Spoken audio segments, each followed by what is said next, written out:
Hello Khidr ভাই বোনেরা, আসসালামু আলাইকুম। কি অবস্থা, কেমন আছেন? নিশ্চয়ই ভালো আছেন। তো আমি আজকে আয়া পড়ছি রাজশাহীতে। আর রাজশাহীতে আজকে ভাই একটা কাজে আইছিলাম। আর পরে রাইতের বেলা এসে খিদা লাগছে, বৃষ্টিতে ভিজায় সুন্দর করে বয়ে গেলাম গা এই যে কালাবোনা দিয়ে খাইতে একতা হোটেলে। আর এই যে কালাবোনাটা দেখতেছেন, অস্থির কালাবোনা ভাই।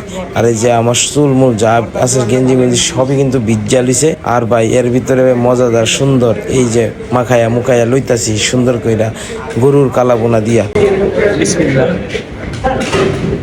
বিসমিল্লা কই এলাইছি মানে মেশিন স্টার্ট হয়ে গেছে। আর মেশিন স্টার্ট হওয়া মানে খালি খাইতে হবে, খালি খাইতেই হবে, খালি খাইতেই হবে।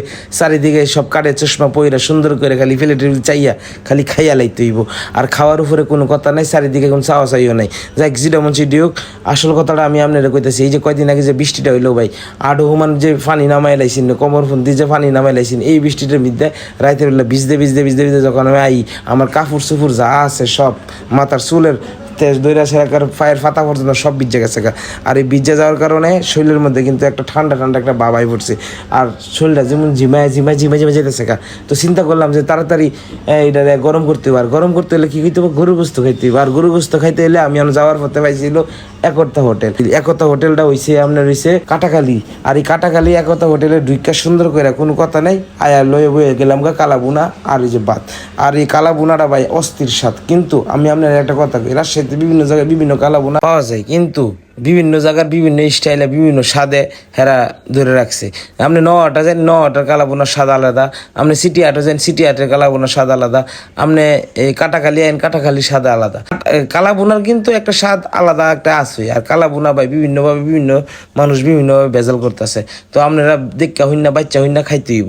আর আসল কথা হয়েছে, কালাবোনা যদি আপনি মুহের মধ্যে দিন, তাহলে বুঝে লাগবেন যে এটা অরিজিনাল না, এটা ভেজাল। তো কালাবোনার মধ্যে একটা আলাদা আলাদা ইনগ্রিডিয়েন্টস দেওয়া থাকে, যেটা অন্যান্য গরুর গোস্তের লাল বোনা সাদা বোনা যেটাই করেন এইগুলোর মধ্যে দেওয়া থাকে, দিলেই এটার মধ্যে বোঝা যায়। আর কিন্তু ওই কালাবোনার মধ্যে আলাদা একটা মশলা ইউজ করতে হয়। তো আমি যতদূর জানি মশলাটা খুবই ফেমাস এবং নামদারি মশলা, কিন্তু এটা আমি কইতাম না, কারণ আমি নিজেও জানি না। এটা হেরা চুপ করে দিয়ালা। তো কালাবোনার যে কালারটা কিন্তু ভাই অস্থির। আর কালাবোনা কিন্তু ভাই মিটমিটটা আগুনে জাল দিয়া তারপরে গরম লাগে।